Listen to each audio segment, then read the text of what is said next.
Good afternoon.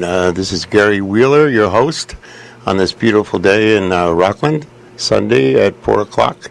The time change for the show High Strangeness. And this is the show High Strangeness, a place where the unbelievable is believed until proven otherwise.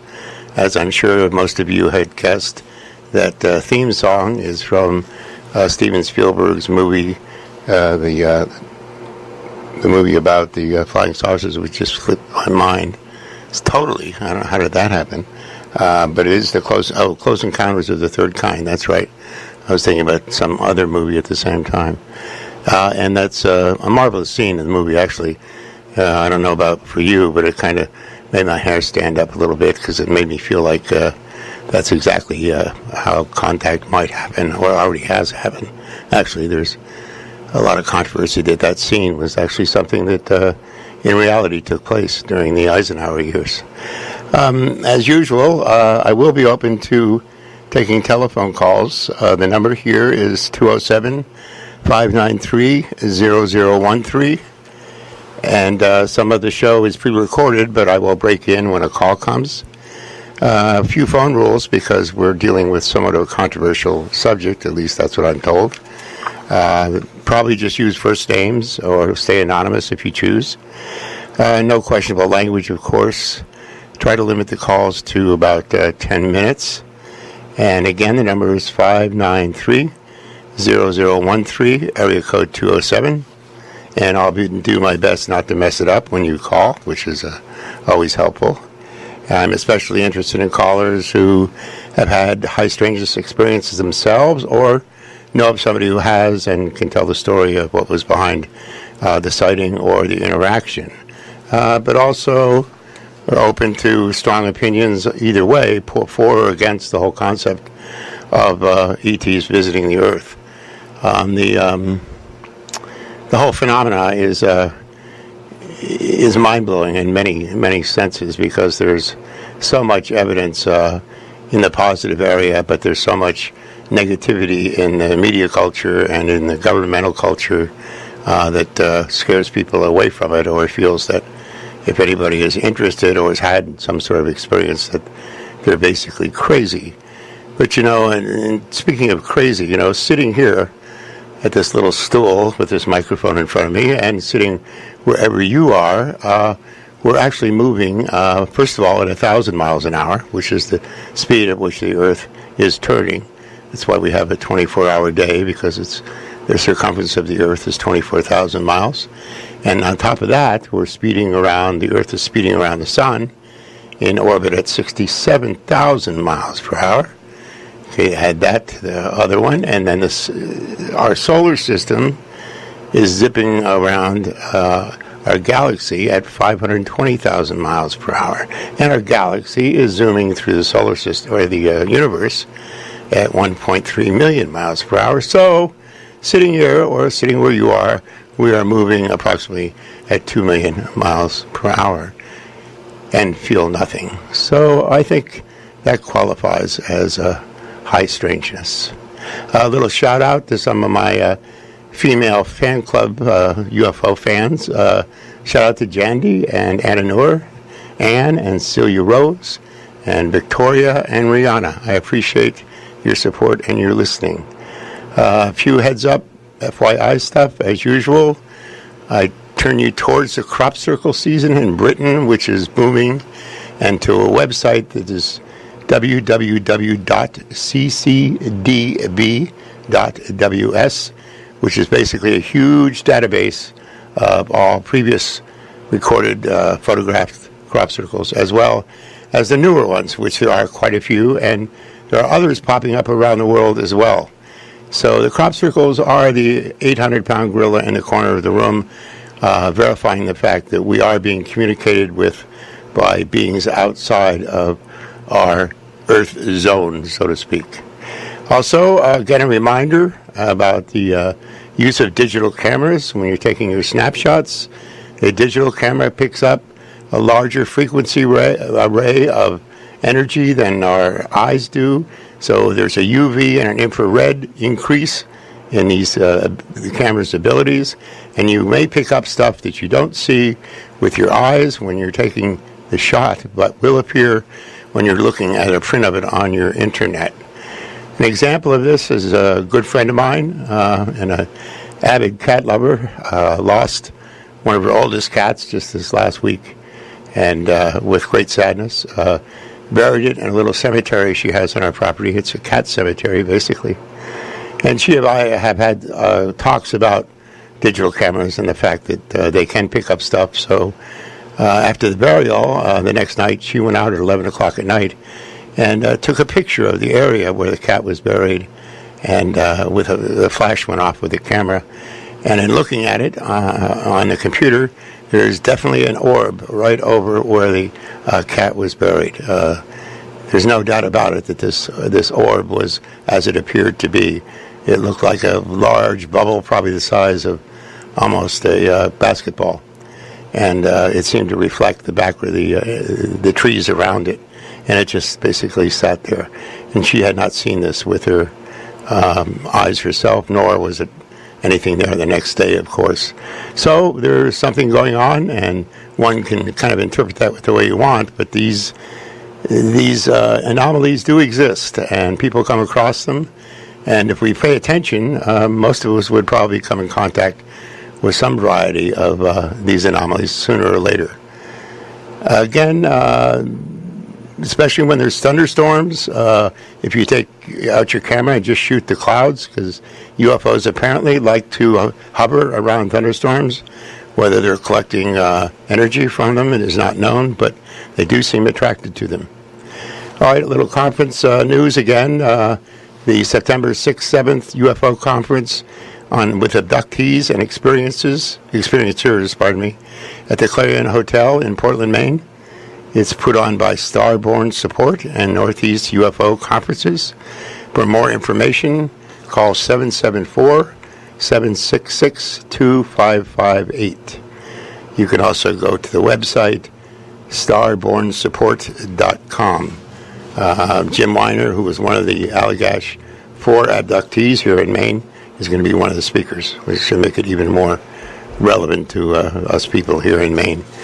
Also, today's the day, it's August 10th, and that's the day when Stephen Greer's ET contact groups throughout the country and the world are getting together between 8 p.m. and 1 a.m. this morning, and they're going to go through a meditation procedure and raise their consciousness to communicate with the others. This is a technique that Greer has developed and has used successfully in making contact. So if you're interested in, at all in doing that with a group, you can call Anna Noor at 594-2565.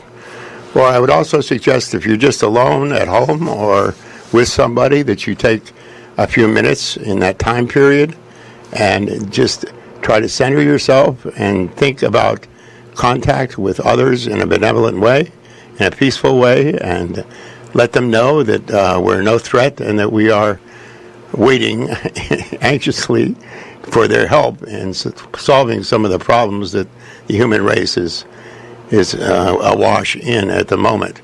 So it's no time wasted just to take a little time to reach out. I'll take this time to thank my sponsors, Diverse Landscapes here in Rockland, and also my friend Eric Best, who is an author and a business consultant. I appreciate their support. And at present, you are listening to High Strangeness on WRFR 93.3 FM Rockland and 99.3 FM Camden, streaming on WRFR.org. And on that website, there are links to podcasts of archival programs of the High Strangeness, as well as other programs. Now, tonight, this afternoon, we're going to continue a bit of what we started last week. And I'm going to play some audios of testimony that was done at a conference that was held last May in 2013 at the Press Club, National Press Club in Washington, D.C. This conference was basically a mock congressional hearing with 6 retired congresspeople in attendance. It was conducted just as a congressional hearing would be conducted, with witnesses and with the congresspeople asking questions and making responses at the end of the hearing. This was a very important event because it went on for 5 days. There were literally dozens and dozens of testimonies by the most credible and professional people in the whole ufology field, as well as just regular people who had amazing stories to tell. Now, the first part is going to be a testimony by Richard Dolan, who is probably the prominent most historian on the UFO history, especially around issues of national security and the cover-up by the United States of the existence of UFOs and of their experience with it. He's written several books, both of which are entitled UFOs and National Security. The only thing different about them is the dates that they cover. One covers the early years and another covers the later years. And he also has written an interesting book called After Disclosure, like what would really happen once it is disclosed that these beings are here with us, and they have been with us for a long time. So I'm going to go ahead and cue that up and play that, and then I'll come back in between for the next one.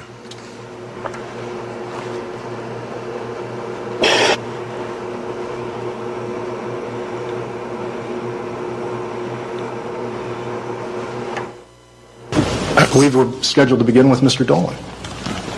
Esteemed members of the committee, thank you for having me.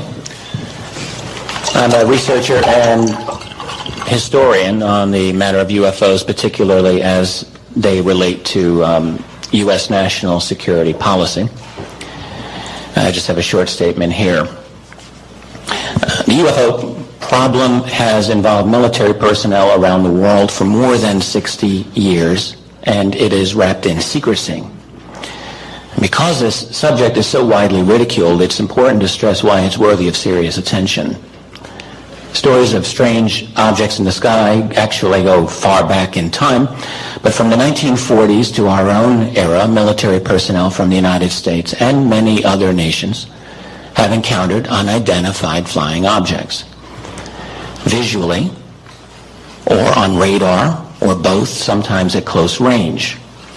These events happen not scores of times, but hundreds of times, perhaps thousands.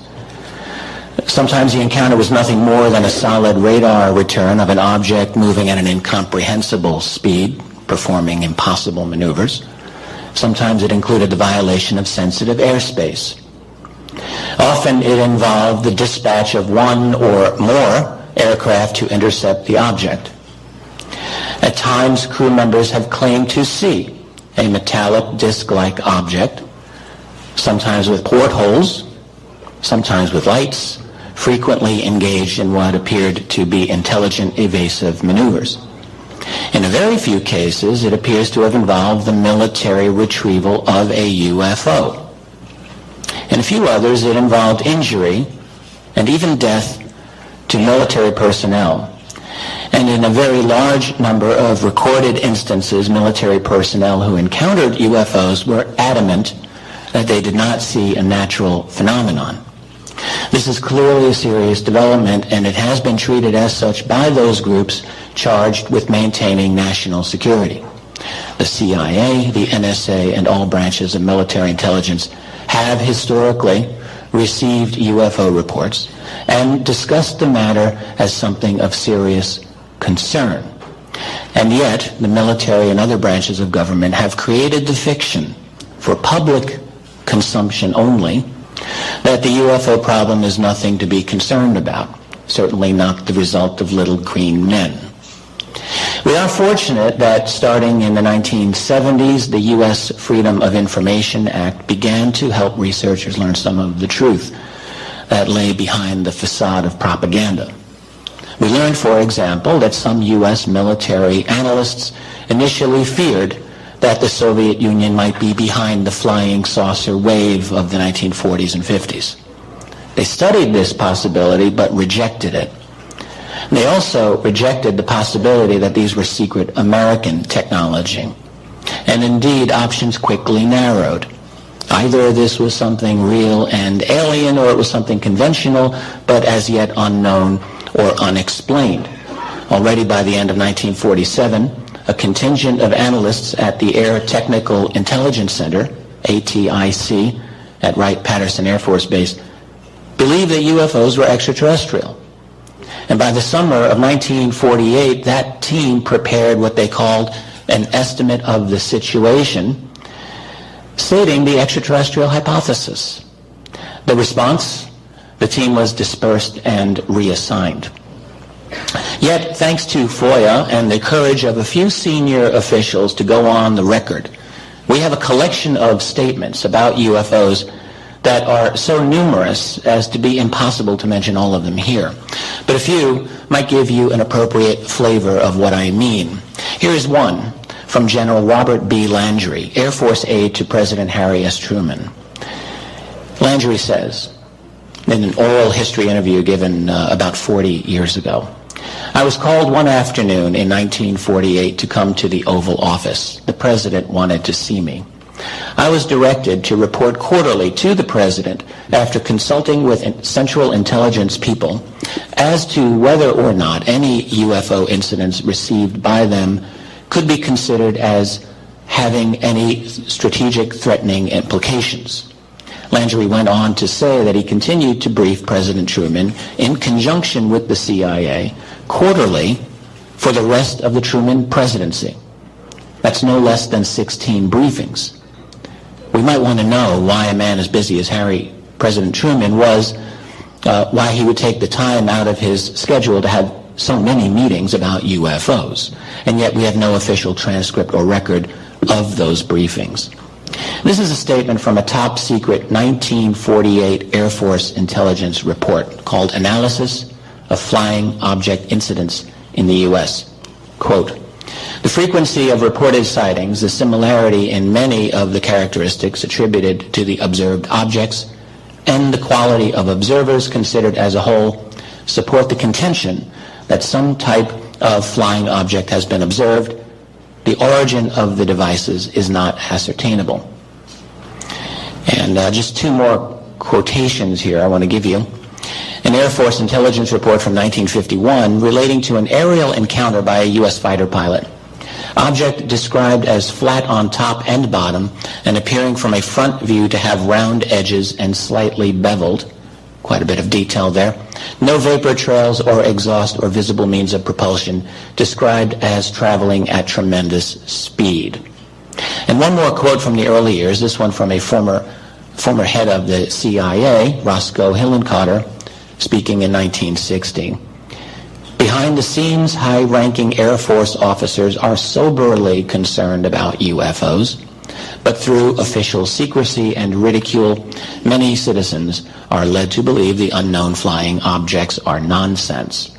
Now, how much clearer a statement should responsible citizens, academicians, media, and political leadership require before demanding to get some reasonable answers as to what is going on behind the scenes in relation to the phenomenon of UFOs.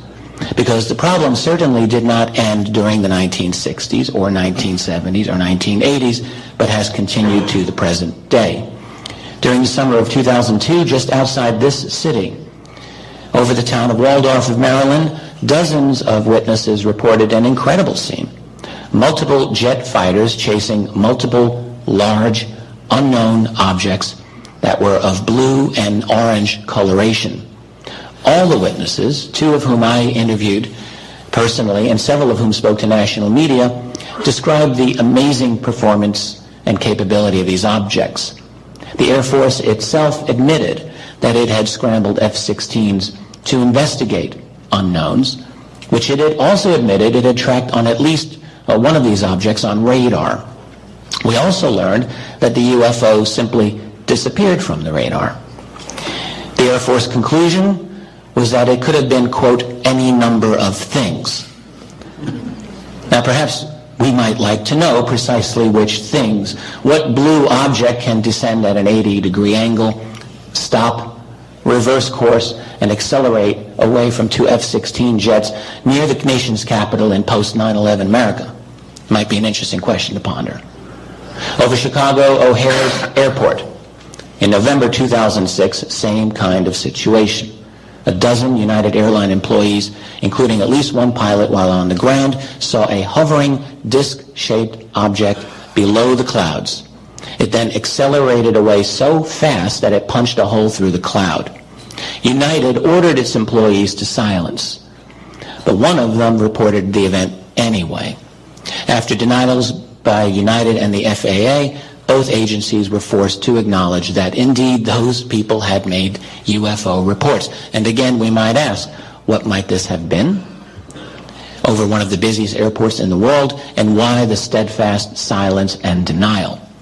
These are only some of the better known recent cases. There are, in fact, an overwhelming number of them. The two largest websites for collecting North American UFO reports, the National UFO Reporting Center and the Mutual UFO Network, have a combined total of well over 10,000 reports every year. Every year. Now, clearly many or most of these would turn out to be something prosaic if they were given an adequate investigation. But go through some of these reports. Many of them are truly incredible, and many of them have indeed received follow-up investigation. They are unexplained, and at least by our conventional wisdom, unexplainable. The combination of astonishing performance, powerful statements from selected senior officials, and unremitting silence and dismissal by our political establishment point to a problem. This is not merely the problem of cognitive dissonance. It is the problem of a political system in which the wheels have fallen off the machine. It is imperative, in the name of science and responsible public policy, that we get those wheels back on and begin a genuine, open investigation of this phenomenon. We demand and deserve answers from responsible officials who ought to be in the know. And if they're not in the know, we all need to investigate and find out just who is. Thank you.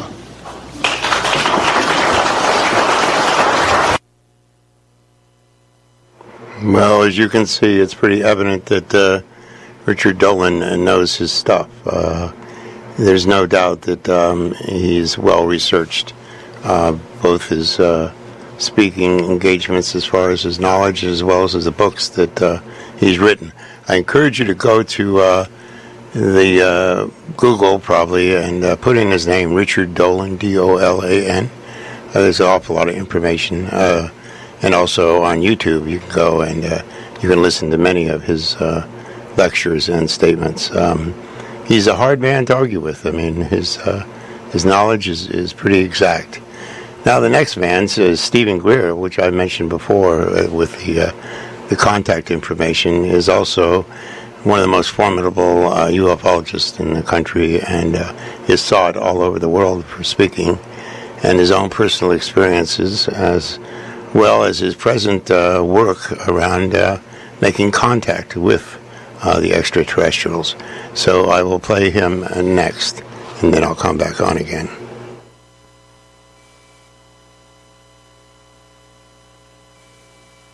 Dr. Greer. Well, on that note, it reminds me of a conversation I had with some people at the CIA, and there's a term that's used there, and you'll forgive my vernacular, where much of this subject is referred to as WSFM. Sounds like a radio station. It means weird science and frickin' magic. And that is the term that's used at the CIA and other places to describe some of this. And I think that what we have to understand is that if you're dealing with, and I do want to go into this because this is part of the summary and brief I provided in the Obama briefing and elsewhere. If you're dealing with civilizations that are 10 to the 6th to 10 to the 7th years, hundreds of thousands to millions of years, technologically more developed than we are, every manifestation of their technology would look like magic to us. For example, if you were to go back to the time of Thomas Jefferson and show them an iPhone, or worse, to Salem, Massachusetts, you'd be burned at the stake as a witch, because everything would be absolutely look like magic. So I think that we have to have a certain amount of humility in realizing that when we're dealing with a universe that is vast and infinite, that in our own galaxy alone, which has 100 billion star systems, the same number of stars that we have as we have neurons in our brain, interestingly, that we're dealing with civilizations just in our own galaxy, which is one of billions, that are able to go through interstellar space. Now, I want to touch on this for a moment because it deals with a little bit that Linda referred to in terms of trans-dimensional or other dimensions. And the technologies and the sciences dealing with this subject are what we have termed trans-dimensional interstellar, TDIS. And this refers to very advanced sciences and technologies where there is a nexus between electromagnetism and the magnetic field, gravitational forces in three-dimensional space and time, and what Dr. John at Princeton in the engineering lab began to prove is the science of consciousness, which was actually an issue that I did talk a fair amount with Lawrence Rockefeller about. Now, a lot of people say, well, this gets into the deep end of the pool very quickly, and in fact it does. But I think that it's important to understand that if you're dealing with civilizations that have gotten here, and that's what we're dealing with, you're not dealing with something that can go just straight through space at the speed of light even, because the speed of light is too slow. And I remember when I was having dinner with CIA Director Woolsey and his wife, and actually the really most insightful question came from Dr. Woolsey, who at the time was Chief Operating Officer of the National Academy of Sciences. And she said, what I want to know is, how are these civilizations communicating across the vastness of space? Because your cell phone and radio waves are going at the speed of light. And I said, yes, that's just too slow. Speed of light is way too slow. And I had I had a gut check. I said, do I tell her the truth and lose all credibility as a scientist and a doctor? Or do I tell her something that sounds scientific, but that's really not true? And ever since then, I have vowed that if someone is intelligent enough to ask the question, I will provide the answer as truthfully as I can. So I turned to her and I said, well, Dr. Woolsey, it's like this. It turns out thinking is the best way to travel. And the speed of thought is not quantifiable. However, when you start getting into the new physics that have been done, where you have the ability to teleport across vast distances instantly, and this has been done with particles, but we're talking about civilizations that can do it with entire spacecraft and occupants. You're dealing with an entirely new physics. But their communication devices and their own innate abilities allow for thought-actuated events. And I know Dr. Wood may mention this, and that he discovered when he was doing some work for old man McDonald of McDonnell Douglas, that he looked into some cases where in some meetings with these ETs involved a little box, and there was a direct thought communication, but it was also being facilitated through electronics. And this is something that we call technology-assisted consciousness and thought. And this is a very specific area of study that I've really devoted about 22 years to, which may be beyond the scope of this hearing. But I think that in terms of just bringing this issue around, there are so many aspects of it that are very exciting from the point of view of science, technology, and understanding the universe and ourselves. And also, who are we? And where did we come from? And how is it that we exist in this cosmos that is and I agree with Edgar Mitchell on this, that is a conscious quantum hologram that is awake and that we are all part of, and that mind itself is the ultimate final frontier, not space, but consciousness and mind. Now, I know that Lawrence Rockefeller was very interested in these things because I had conversations with him also. But one of the things that I found when I was working with these folks is that there's a saying in American business, everyone wants to be first to be second. And so in this case, there's so many people who have had an interest in this, but they want to hold back and not speak the whole truth about it. But I think we need to be able to liberate ourselves to speak the truth. And it involves many, many complex issues, part of which has been touched on in the last 15 or 20 minutes. One thing I also want to point out is that if we're being visited by advanced civilizations, and it's our assessment that certainly we are, who is handling that relationship? Do we cede that management to the military-industrial complex, and what are the consequences of doing so? Think about this very carefully. I remember doing a meeting with the Boutros Ghali family, the UN Secretary General, his wife Leah Ghali, and we were talking about this, and Leah Ghali turned to me and she said, Dr. Greer, we need you to do this now. We need you to do. I said, I'm a country doctor in North Carolina rattling around in an emergency department. You're the head of the world. She says, no, we can't. It's too dangerous for Boutros. I'm quoting. And then I remember talking to this wonderful senator, Claiborne Pell, who was mentioned earlier, and I was speaking with him, and I would never have gone to college if not for a Pell Grant, because I was very, very, very poor. Grew up in North Carolina, had no resources, put myself through the last years of high school and college and med school, but I mean really poor. And most people don't know that, but what I found when I was talking to Senator Pell, who was chairman of the Foreign Relations Committee, and I was at a meeting with Edgar Mitchell and some other folks, and I looked at him, and he said, Dr. Greer, I have never been given any information on this, even though I have inquired through any official channels. And I said, yes, sir, what a shame, because you, the chairman of the Senate Foreign Relations Committee, have been denied the responsibility of dealing with the ultimate foreign relations issue, and I pointed to the stars above our heads. And he looked at me through those hornworm glasses and said, well, you know, Dr. Greer, you may be right. I said, well, I am. And I said, well, what a shame. So I think this is another dimension. There's the science and technology part of it, but there's the part of it about relationships. And we are not alone in the universe. And we need to have a situation on this planet where our higher nature, our better angels, folks like Senator Pell and others who would approach this in an enlightened way, could reach out and form what has begun to be discussed in the French government that I referred to earlier in this Ministry of Defense memo to me, a peaceful interplanetary, interstellar diplomatic initiative. And to be honest with you, that's how I first got involved with this, was to establish such an effort, which we are doing as a citizens' diplomatic effort. But in the meanwhile, I got diverted into this morass of the national security state because I felt that our leaders need to know, and more importantly, the public needs to know.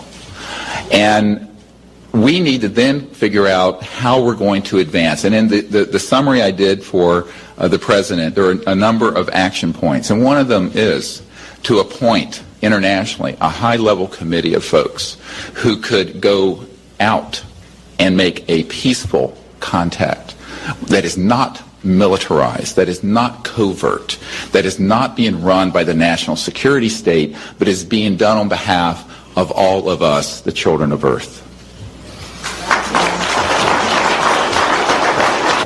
Mr. Bartlett.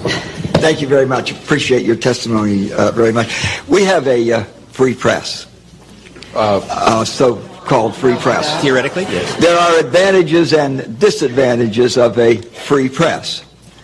They reported the Boston bombing. There will very likely be copycat things because that was reported. Where the press is controlled, that would not be reported, so there would be no copycat. So there are some disadvantages to a free press. Where's the press in all of this? If, in fact, there is a story to be told here, why isn't the press telling that story? Well, I can... They seem to be, if there's a cover-up, do they not seem to be complicit in that cover-up? Yes. Well, can I comment on that? By control from above. I think this is a really central issue. And I actually, over my 22 years of being deeply involved with this at various levels, I have concluded that the secrecy is very much involving the fact that on certain issues we do not have a free press any more than we have a free market economy. And I think that this is a serious problem. And I have a document that will be in the materials that I'm providing for the committee that is a 1991 CIA document where it talks about the fact that they have folks at all the major media outlets, wire services, news magazines, television networks, to change, alter, or delay and stop stories that they would like to see stopped. Now, this was released briefly and then reclassified. It was under the first President Bush term, and this is not a contested CIA document. What that means is that on certain issues, this will be absolutely, there will be an intervention. And we saw this happen with the 2001 event at this National Press Club disclosure launch 12 years ago almost today, on May 9th of 2001. And one of the people I dealt with, Bob Schwartz, who was on the board of Time Life that later became AOL, Time Warner, and CNN, the whole conglomerate, he told me that he was very good friends with Mike Wallace, and he had given him a lot of these documents that we had, and Mike Wallace wanted to do this story at 60 Minutes. And the corporate CBS, and I think at the time was controlled by Westinghouse, a big defense contractor, did not permit him to do the story. Ira Rosen, who was at ABC News executive producer for 2020 and Primetime Live, he came to my home in Virginia, out near Thomas Jefferson's home, ironically, and I gave him 35 digital hours of top secret witness testimony and many documents. And he said, this, if true, is the biggest story ever. I want to do this story. I said, well, I'll cooperate fully. He had gotten his Emmy working with Mike Wallace at 60 Minutes, where he has returned. And I said, I don't think you'll be allowed to do this story. And Ira Rosen said, oh, yes, I'm the executive producer of these shows. I can do it. And I said, okay. Well, 2 weeks later, he called me up. And he said, Dr. Greer, they won't let me do this story. I said, Ira, who are they? And he said, Dr. Greer, you know who they are. Now, I could tell you probably 100 stories like that. And this becomes very worrisome. Here we are in the National Press Club, and we have a lot of enormously important information. And you know, in the New York Times, if you have 3 confirmed sources for a controversial story, they can run with it. Here, the Disclosure Project, which I founded some years ago, it was first Project Starlight when I began to work with Lawrence Rockefeller. We now have over 500. Many of them, I have the names of them and they can be subpoenaed. Some of them, about 100 of them, we have on digital videotape. Why isn't this a story? And I think that this becomes a very important question in a democracy. You know, if you have the larger media not covering something that 50-60% of the public believe is true, and there's an enormous amount of data, 4,000 landing cases, the Cometa report where they documented the landing in Provence of a craft, the Bentwaters case where a craft landed at RAF Bentwaters and left physical trace that has been confirmed by the Ministry of Defense. We have all this hard data and information. We have radar traces of these objects moving. We have pilot cases. We have over 3,500 pilot reports in our archives. This isn't a story. How can that be? Now, there's another reason, the ha-ha factor. I have met with so many senior people in government who say, I am so interested in this, but don't let anyone know that I'm interested. And the reason for it, I think, you could be gay and have 5 wives and do whatever. I mean, you could do anything and be out of the closet on it, and it would be no problem. But this subject, whoa, watch out, because your career is on the line, as mine was. Okay.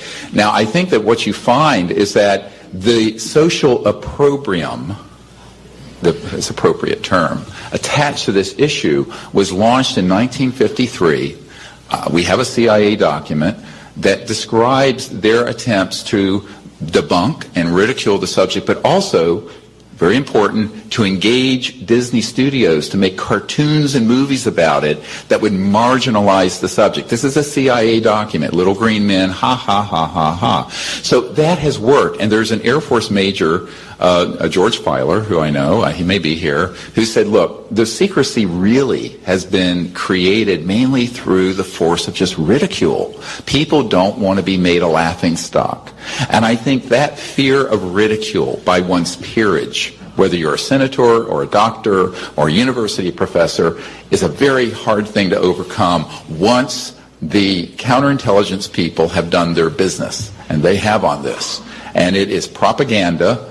There is very serious information and intelligence, and I think that we have to figure out how do we get around the truth embargo, as Steve calls it. In reality, we're sort of it's not just the government doing the embargo, it's we are doing the embargo because we have been brainwashed to laugh at this issue instead of look at it in a very serious, scientific, in-depth, and honest and truthful way.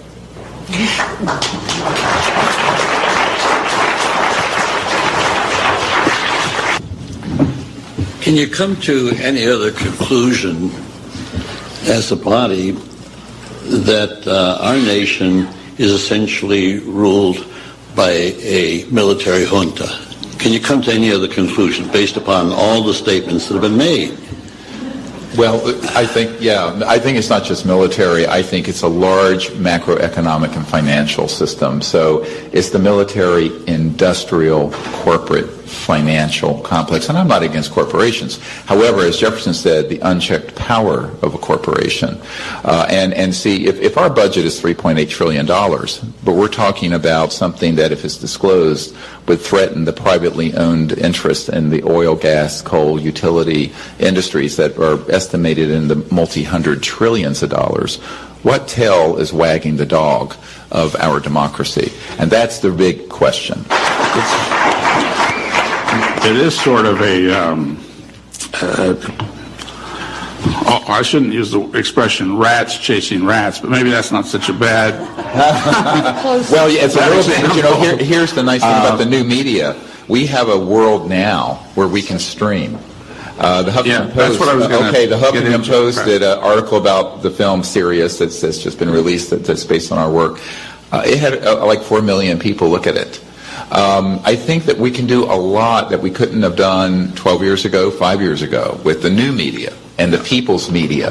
That's one thing. The other is that I want to put out a call for other witnesses from inside the military, intelligence, and corporate world to come forward, but who will come forward rank, serial number, name, actionable intelligence.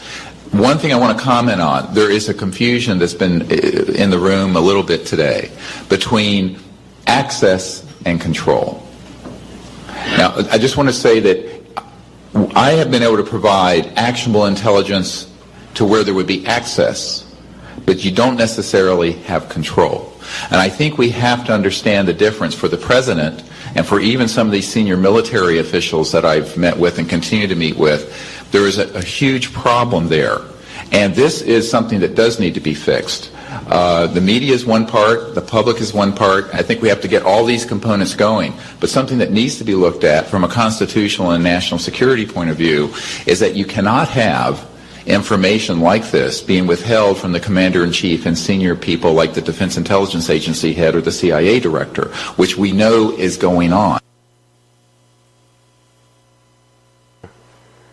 Tell from his knowledge that he's somebody that a lot of people in high positions want to listen to, although, as he said, the ridicule factor really takes over in a lot of situations where it's really kept out of the view of the population because of the risks they're afraid they're going to take if it becomes very well known that what is going on has been going on for a long time. Also, if you want to get more information, which I recommend, about Stephen Greer, his website is www.c and then SETI.com, and there's a lot of information on that site, including a lot of the testimony that he talked about having archived, as well as he recently has produced a movie. The name of the movie is Sirius, Sirius. It's been shown nationally. A lot of it covers his work, as well as alternative energies, and as well as possibly the discovery of a AT being, which they're still researching on. Okay, the next speaker is an interesting one because he's a Jesuit lawyer, and he's worked both for the U.S. government as well as the Vatican around the UFO issue. The recording isn't as good as the others, but have patience with it. And I'm sorry I didn't mention that there are interruptions in the recording by the congressmen who are asking questions. So those other voices that's what you're hearing. Okay, we'll listen to this next one now. Carter asked to be briefed by the Director of Central Intelligence on the issue of UFOs. And in that meeting, CIA Director Bush asked the President-elect if the President-elect would leave him in as the Central Intelligence Agency Director, and that he would promise that he would never run for political office in his life if Carter would agree to keep him in as the Director of the CIA. Bush wanted to, at that time, become more or less like J. Edgar Hoover. He had become at the FBI, that he would remain, that it would be above politics, that he would remain in that position. President Carter reiterated his request for the UFO information, saying that he had his own person in mind to be the director of the Central Intelligence Agency, which happened to be Teddy Sorensen at the time. Bush at that time then refused to provide the information to him, saying that he did not have adequate clearances, he was not the president yet, and that he should ask his own Central Intelligence Agency director for that. But if he wanted to have the information ahead of time, that what he could do is he could contact the Science and Technology Committee of the House of Representatives, and that they had an ongoing relationship with the Science and Technology Division of the Congressional Research Service that could go about getting things declassified to show him. That is what generated the request from the Congressional Research Service to me as the General Counsel for the Jesuit headquarters in the United States, asking if I could gain access to the Vatican Library to obtain the information that the Vatican has in its library, in its classified sections, to deliver to the President for his review. I did that. I contacted the Jesuit, who happens to be the head of the Vatican Library, requesting this information, and much to my surprise, I was denied information. I wrote a second letter to them saying, look, I guess you must not know who we are here. This is the Jesuit headquarters in the United States. We have 10 provinces here in the United States, more than any other country in the world, and we're requesting this information to share with the President. They still declined. So I had to report that to Marcia Smith, who was the head of the Science and Technology Division of the Library of Congress Congressional Research Service. And she asked if I would be willing to become a counsel, special counsel, to this investigation that was being conducted by the Science and Technology Committee. I agreed to do this. And I told her that I would need to have access to certain kinds of information, that I would like to have this declassified or get to see it. And she said, what would you like to see? I said, well, the first thing I'd like to see is the classified sections of Project Blue Book. Those sections that have been referred to by Mr. Dolan earlier and by Gordon as not really available. Much to our surprise, I was granted permission to see them. And they brought them to Washington, and they brought them over to the Jefferson Building, the extension to the Congressional Library, before it was even open. the brand new building that they built across the street. All right? And so I was invited to come over there. I went over there. No one else was in the building. They had security people at the door. And I went over and I was brought downstairs into a room where they had these shoe boxes with microfilm in them and documents, etc. And in my review of those documents, I came upon photographs of unquestioned UFOs. There wasn't any question about what they were. It wasn't a light in the sky. It wasn't a vague report about having seen something going very fast by. These were photographs, official United States Air Force photographs, some taken through gun sites, but another one of a crashed saucer on the ground. There was snow in the photographs. It showed the saucer had hit into a field and had plowed across the field and was stuck into a snowbank set about a 45-degree angle. And they had told me that I wasn't allowed to take any notes when I went in there. The two security men at the door told me I was not allowed to take any notes. But I actually had a yellow pad under my arm when I went in, like this. And so when I went in and when I saw these photographs, what I did is I cranked down the focus on the machine so that I could get a close-up view of these symbols that were around the dome of the UFO. And what I did is I opened up the yellow pad and I put the yellow pad in there and I traced the actual symbols that were along the base of the saucer. And then I closed it up and I said, I think I'd probably better leave now because I have this. So what I did is I put all the stuff back into the boxes and I put the little yellow pen under my arm and I walked back out and the two security guys said I'd like my briefcase back. They handed me my briefcase and I started to walk away. And one of them says, "What's that under your arm?" And I said, "Oh, this is a yellow pad." And he opened it up and he leafed through all the pages and there was nothing there. And so because I put it on the inside of the cardboard. And so I took that back with me to Jesuit headquarters. I'm going to stop that one there, but as you can tell by his enthusiasm, he did get to see and copy some very relevant material. Interestingly, the Vatican has one of the biggest libraries on UFOs in the world, and it was only a few years ago that the head astronomer for the Vatican came out publicly and said that the Catholic religion, the Vatican, the Pope would have no problem accepting the phenomenon of extraterrestrials visiting the Earth and the fact that extraterrestrials existed because, of course, they say that God is universal and therefore there's no reason why we should think that we're the only creation. And so maybe some of these other creations are coming here and visiting us. The subject is so vast and complex in some ways, and yet basically it's so simple. In scientific principles, when you're doing an experiment, you have a hypothesis that's usually expressed as in a negative fashion. Basically, the hypothesis for this would be prove that UFOs do not exist, and the amount of material that's out there, even if one of the incidents of the thousands and hundreds of thousands that have occurred since the 40s are true, just one of them, it would prove the hypothesis to be wrong, that they do exist. They not only exist, but they are here and most likely amongst us. And there's a very good chance, as he delved further into the whole subject of the existence of other races throughout other beings throughout the solar system or the universe in general, that we are all somehow interconnected, that we are not different. And as Dr. GREER well describes, that so much of it is existing on the level of consciousness that it doesn't have really much relevance to the physical body.